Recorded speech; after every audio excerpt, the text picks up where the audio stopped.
95. E nós estávamos lá no ginásio Defé, em Brasília. Eu era recém-chegado com a faixa preta. Eu tinha adquirido recentemente a faixa preta, não é? Aliás, eu passei o ano todinho me preparando para adquirir faixa preta e também para poder participar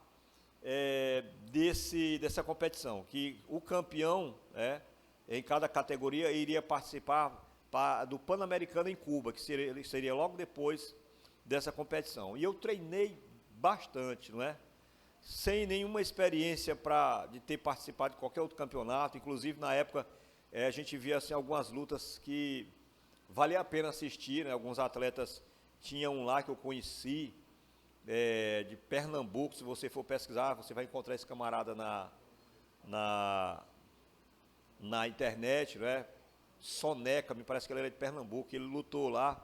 Teve uma luta dele com um camarada que era patrocinado pela Hortência, que foi aquela, né, famosa jogadora de futebol, de basquetebol brasileiro, e ela patrocinava, então o nível da competição era muito alto, né? E a gente, quando chegou lá, a gente começa a ver esses medalhões e tudo, e aí a gente já começa a ficar, né, com medo. Já vem aquele medo, e quando a gente entra no ginásio, que é só você e o seu oponente ali na frente, né? E o ginásio cheio de pessoas, e a gente vê isso faz parte da coisa, né? E a gente vê uma galera do lado dizendo, porrada, porrada, uma multidão gritando, né? E você, e agora, né? E agora? Diga, e agora eu vou tomar uma postura, e agora eu vou partir para cima desse camarada. E assim eu fiz. E eu me lembro que no meu primeiro quirrá, né, que quirrá é aquele grito que a gente dá de guerra, né? E no meu primeiro quirrá que eu dei, quando o técnico disse sijar, que no coreano é preparar, né? Quando ele sijar, que eu me preparei, eu dei um grito. Ah! Certo? Que parece aquele meu grito serviu para calar o ginásio todinho, o ginásio Defé lá em Brasília. Parece que serviu para calar o ginásio todinho. E eu percebi que ele tremeu nas bases, o meu adversário. Eu parti para cima dele. Parti, fui e ganhei a luta. Então, a minha primeira luta. Aquilo que você colocar no seu coração, que eu quero que você abra a sua Bíblia, no livro de Provérbios, capítulo 23, veja o que está escrito aí. Aquilo que você colocar no seu coração, você consegue. Aquilo que você propor no seu coração, você consegue. Essa não é uma mensagem triunfalista, nem é, sabe, uma mensagem proferida por um coach. É a própria palavra de Deus que está dizendo para mim e para você. Livro de Provérbios, capítulo 23, versículo 7. Claro que aqui o contexto, né, está falando da situação de pecado, mas veja só, aquilo que você bota no coração. Eu quero que fique claro isso, ó. Provérbios 23, 7. Olha só. Porque como imagina em sua alma, assim ele é. Ele diz, come e bebe, mas o seu coração não está contigo. Assim como imagina, vou ficar só com a parte A, assim como imagina em sua alma, assim ele é. Então você colocou na sua cabeça, colocou no seu coração, propositou fazer, você faz. Os nossos traumas de infância, é que nos levam a ter um caráter desestruturado ou uma vida de sofrimento. Os nossos traumas de infância. Por quê? Porque eles conseguem ficar registrados no registro automático da memória, como diz o psicólogo Augusto Cury, no RAM, é o registro automático da memória. Ou seja, tem coisas guardadas no seu coração, aí, e quando eu digo no seu coração, é no seu entendimento, no seu íntimo, né? Porque a gente vai ver muito aqui a palavra coração, mas os antigos entendiam que o coração que pulsa o sangue seria o centro das emoções. Hoje nós sabemos que o centro das emoções é o nosso cérebro, não é? O centro dos pensamentos ninguém sabe de onde surgem os pensamentos, tá? Isso aí é uma comprovação científica, não se sabe de onde surge o pensamento. Mas as nossas emoções, elas vêm da nossa massa encefálica. Então, eles achavam que era do coração. Mas você vai perceber esse texto trazendo uma mensagem clara para nós, que quando você coloca no coração, você faz, você consegue. E esse registro que fica na nossa memória, no nosso consciente, dos traumas da infância, eles nos acompanham pelo resto da vida, se o Senhor Jesus não fazer um milagre. Ou se nós não compreendermos isso, ou se nós não lutarmos por isso. Tem algumas inclinações nossas, tem algumas situações nossas que às vezes até nós temos dificuldade de dizer por que eu sou assim, ou por que eu tomo essa postura. Às vezes tem até alguém que aplaude o que a gente faz e que até concorda com o que a gente faz, mas a gente sabe que não é para ser assim, não pode ser assim, mas nós somos assim, mesmo lutando contra isso. Por quê? Porque é algo que está no nosso íntimo, lá no nosso interior. Foram traumas que nós recebemos na infância e que ficou registrado automaticamente na nossa memória, e nós temos dificuldade de lidar com isso, não é? Um tempo atrás, eu acabei descobrindo, depois de muito conversar com a minha mãe, eu acabei descobrindo por que eu tenho medo de altura. Embora eu encare a altura, mas eu tenho medo de altura. E eu descobri com minha mãe por que isso acontece, né? Um episódio que aconteceu quando eu era criança, quando ela ainda me amamentava. Então a gente precisa tomar muita ciência disso. E podemos lutar com isso, né? Porque a palavra de Deus diz que o Senhor tira o coração de pedra e coloca o coração de carne. E essa palavra, quando Deus diz que tira o coração de pedra e coloca o coração de carne, não está falando do órgão propulsor do sangue, não. E está falando de um pensamento novo, de um entendimento novo, de uma consciência nova, sabe? De posturas novas em relação à vida, em relação às coisas. Deus está dizendo isso: olha, eu vou colocar um pensamento novo na tua cabeça. Vou colocar ideias novas na tua cabeça.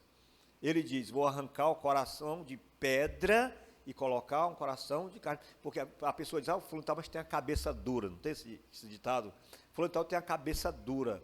E é isso, é essa alusão que o Senhor Deus está usando na sua palavra.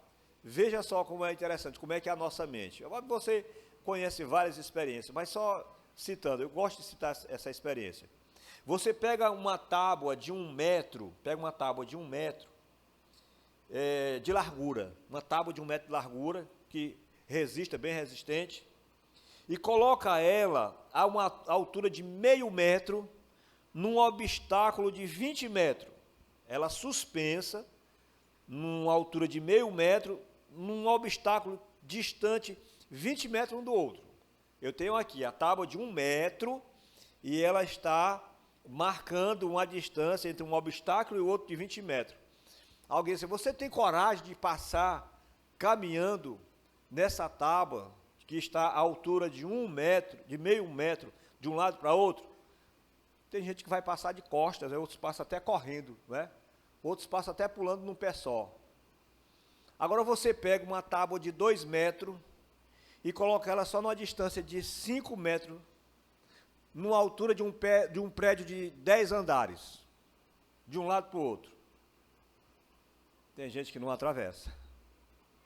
Nem se arrastando, nem deitado na tábua tem gente que não atravessa. Eu sou um dos que não faz isso. Mas qual é a diferença? Qual é a probabilidade do risco? Qual é a segurança? A segurança maior é aquela lá, que está num edifício de 10 andares, de um lado para o outro. É 2 metros de largura, é só 5 metros para atravessar. Enquanto que aqui é 20 metros e só 1 metro de largura, a meio metro do chão, tudo bem. Mas o problema é a altura, não é? E aí é onde entra a nossa mente. É aí onde entra o nosso pensamento. E a gente precisa tomar muito cuidado. E sabe por que eu estou dizendo isso? Porque isso aqui é princípio de fé. Porque a nossa fé, ela tem que ser racional.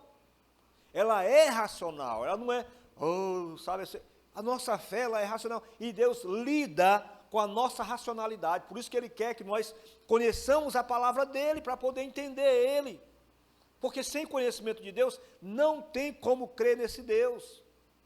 Rogo-vos, pois, irmãos, que apresenteis os vossos corpos como sacrifício vivo, santo e agradável ao Senhor, que é o vosso culto racional. Está lá em Romanos.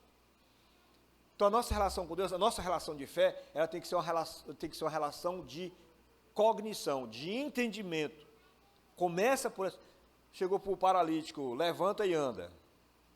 Como assim levanta e anda? Eu sou paralítico desde o nascimento e tal, mas eu vejo como é que as pessoas andam, eu vejo como é que é movimento para andar, eu vou. E começou a usar o entendimento dele. Se mexeu, você não se mexe. Ia ficar lá, embora a palavra já tivesse sido proferido, né? A profecia já tinha sido lançada, mas ele não levantaria. Então teve que usar o entendimento dele. E o Senhor Deus, ele fala diretamente, olha, nós somos os únicos seres com essa capacidade, irmãos. Convenhamos. A gente vê os bichos, né, sobrevivendo na natureza com uma habilidade tremenda. Outro dia eu estava olhando um vídeo, que eu gosto dessas coisas, né, já falei para vocês. Um besouro na beira de um lago, né, pegando lama. Ele, com a boca dele, ele vai cavando assim, parece que era um marimbondo. E ele cavando com o bico dele, fazendo uma bolinha. Depois que ele faz aquela bolinha com a boca dele, ele bota nas patinhas dele, leva e faz aquelas casinhas de barro que você vê lá, bem feitinho, né? Rapaz, negócio interessante, não é? Você vê os primatas, né? Tem a semelhança do corpo humano, os primatas, né? Quantidade de dedos nas patas dianteiras e tudo, a forma de se movimentar e tal. Mas quando você vai lá para o cromossomo, você vai ver uma diferença muito grande, né? Mas nós somos os únicos seres, até porque nós podemos escravizar, dominar os primatas, né? Mas nenhum animal doma o homem, mas o homem doma todo o animal, né? E aí o Senhor diz, olha, todo animal pode ser domado, toda besta fera, mas a língua, né, Tiago dizendo. Mas a verdade é que nós somos as únicas criaturas, né, na existência, até que se prove o contrário, com inteligência, e nós não usamos essa inteligência. E às vezes queremos usar o lado instintivo da nossa cognição. É o lado emocional, nós queremos usar o lado emocional, mas o lado racional nós não usamos. E a palavra de Deus está nos aconselhando para que nós usemos o nosso entendimento. Mas não é possível. Eu vejo Deus fez tantos milagres na Bíblia Sagrada, já vi Deus fazendo milagre na vida de todo mundo, de muita gente. Eu vou desistir desse Deus, eu vou desistir da fé. É uma questão de inteligência. Você precisa, é necessário que Deus faça milagre na sua vida para que você entenda que Ele faz milagre? É necessário? Não é. Porque você é uma pessoa inteligente, você viu Ele fazer milagre na vida de muitas pessoas, você viu Ele fazendo milagre na Bíblia Sagrada, então você, usando a sua inteligência, espera aí, vou aqui. Não, mas não fez na tua vida, mas eu sei que Ele fez na vida de muitas pessoas. Eu sei que Ele fez na Bíblia Sagrada, tem lá muitos milagres registrados pelo nosso Deus, então eu vou. É a nossa mente, o nosso pensamento. Olha, uma vez eu vi um pastor muito experiente da nossa região falando uma coisa.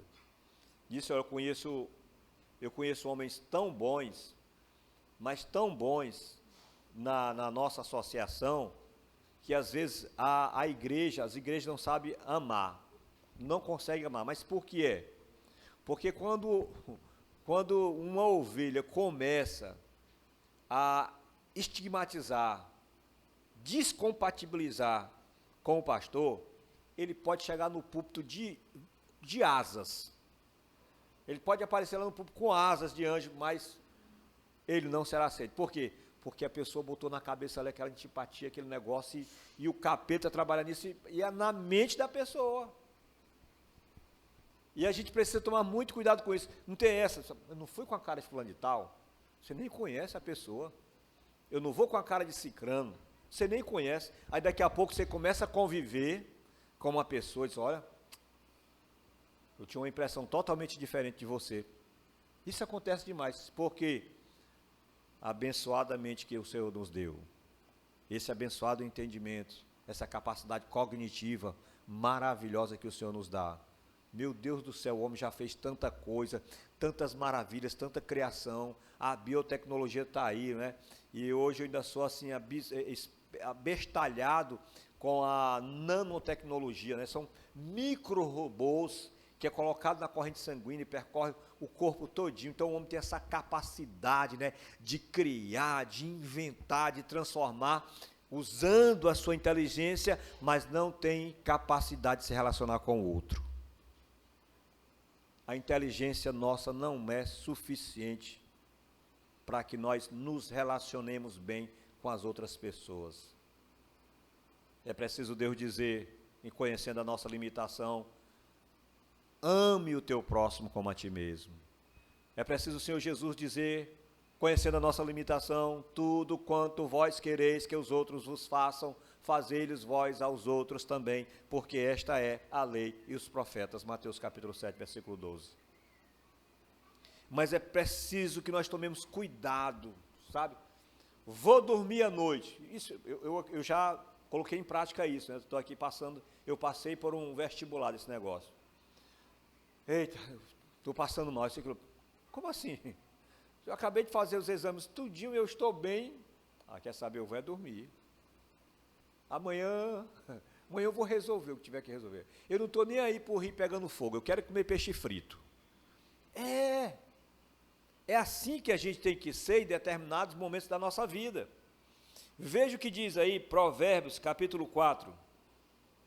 Provérbios capítulo 4, como é culto de doutrina, tá? A gente pode, né, folhear na Bíblia Sagrada. Você sabe que eu não gosto de pregar usando vários textos, eu gosto de me deter num texto e ali, meu sermão expositivo, não é? Provérbios capítulo 4, verso 23. Olha só.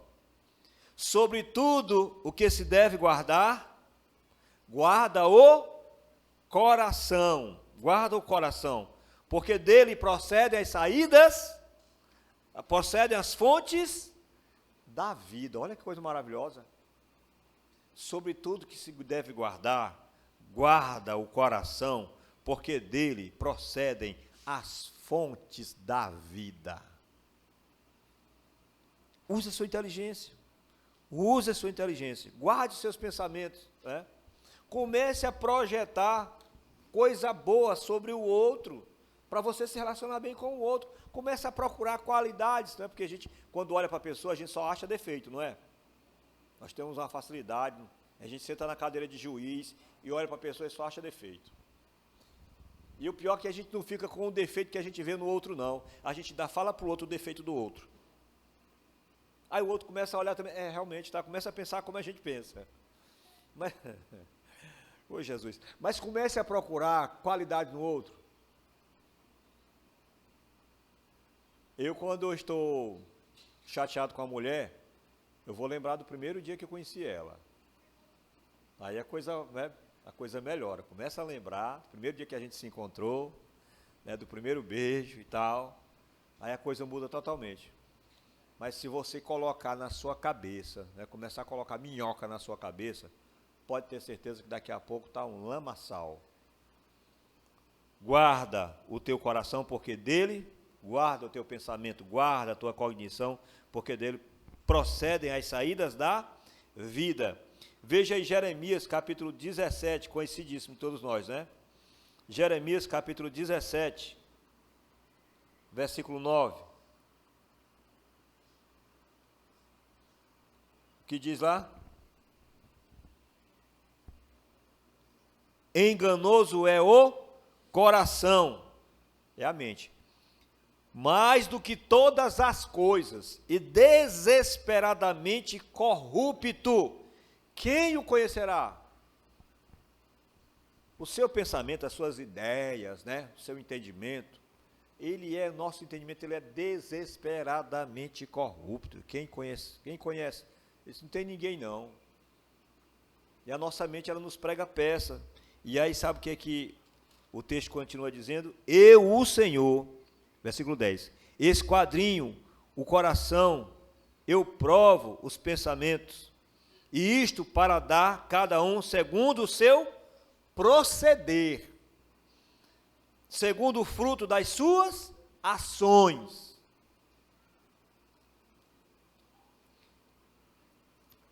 É Jeremias capítulo 22, agora é um texto muito conhecido, né? Mas às vezes o texto é muito conhecido, a gente acaba não não citando porque por ser conhecido demais. Deixa eu ver se é Jeremias. Mas vocês vão lembrar dele.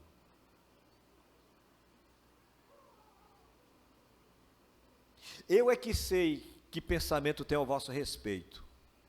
Pensamentos de paz e não de mal, para vos dar o fim que desejais.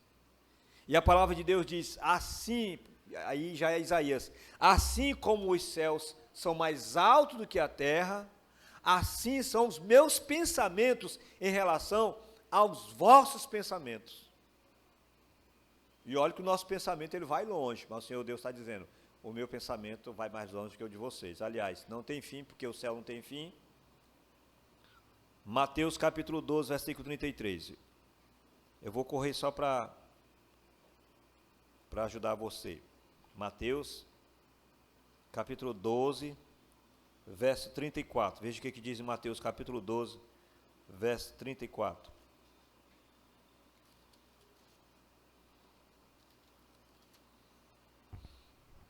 Amém?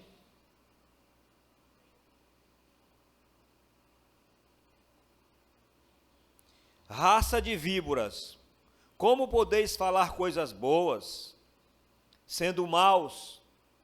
Porque a boca fala do que está cheio o coração. E o coração, repito, é o pensamento. Do que você está alimentando a sua imaginação. Daqui a pouco, você vai falar daquilo que está transbordando na sua imaginação. Se for coisa boa, você vai falar só coisa boa. Se for coisa ruim, você vai falar só coisa ruim. Muito cuidado. Ah, foi de brincadeira. Tem uma passagem que fala isso, provérbio. Ah, não foi sem querer. Não, estava só brincando. Brincando? A palavra de Deus condena isso. Você falar uma coisa ruim com a pessoa e dizer que estava só brincando, não sei o que e tal, só de brincadeira. A palavra é uma semente. A palavra, ela é matéria, tá? Ela é matéria. Ei, você sabia que a palavra é matéria? Não é só por conta da força do vento que o nosso diafragma, né, lança o ar que passa pelas cordas vocais e transforma em som inteligível. Não é só por conta disso. São partículas do som. O som, ele é feito de partículas. Ele é materializado. Então a palavra se materializa. Por isso que o Senhor Deus diz em Apocalipse capítulo 5, versículo 8 e Apocalipse capítulo 8, versículo 3, diz que as nossas orações são como incenso e Ele fica guardando as nossas orações. Está vendo?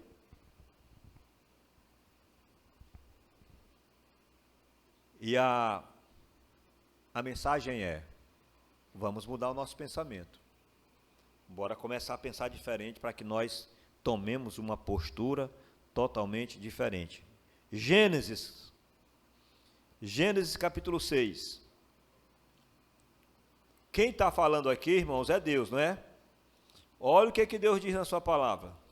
Gênesis capítulo 6.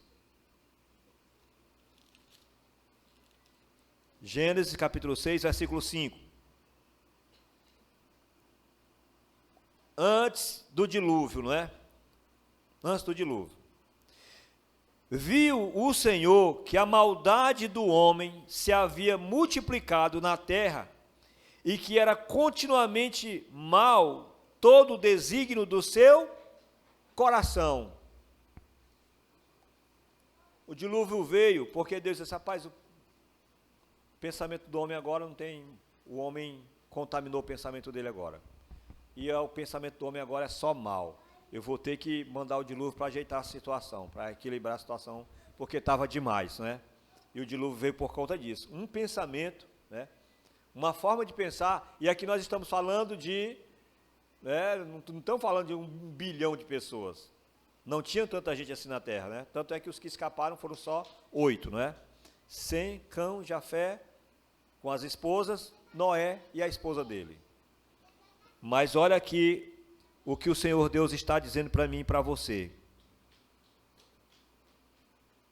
vi multiplicado na terra, que era continuamente mal, todo o desígnio do seu coração, o coração do homem. Gênesis 8, 21. Veja o que é que diz Gênesis 8, 21.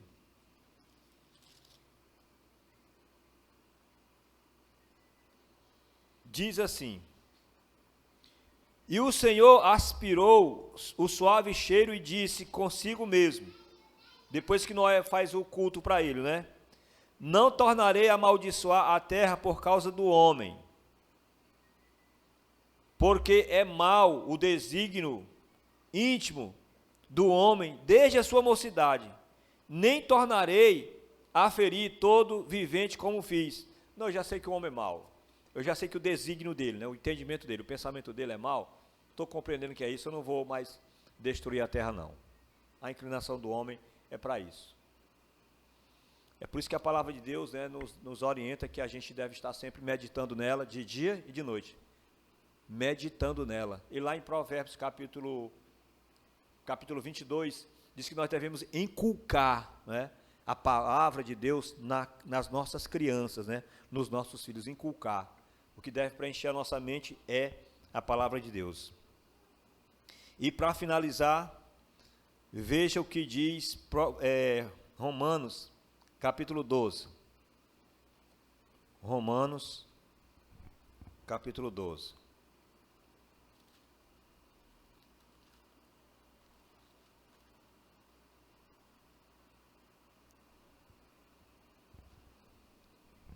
Versículo 1 e 2. Diz assim: rogo-vos, pois, irmãos, pelas misericórdias de Deus, que apresenteis o vosso corpo por sacrifício vivo, santo e agradável a Deus, que é o vosso culto racional. E não vos conformeis com este século, mas transformai-vos pela renovação da vossa mente, do vosso pensamento, para que experimenteis qual seja a boa, agradável e perfeita vontade de Deus. Quando eu começo a pensar diferente, especialmente se eu estou pensando com a Bíblia, eu começo a experimentar a boa, agradável e perfeita vontade de Deus. Louvado seja o nome do Senhor.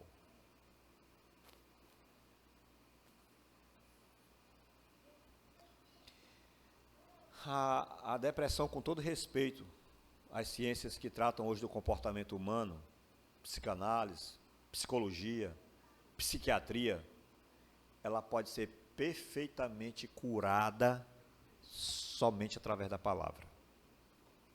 Nós não podemos descartar a ciência, tá bom? Não podemos. E é muito mais do que uma questão sobrenatural, uma questão técnica mesmo da palavra, entende? Uma questão técnica da palavra. A depressão pode ser curada. Amém? Fique de pé, vamos orar. Vamos agradecer a Deus.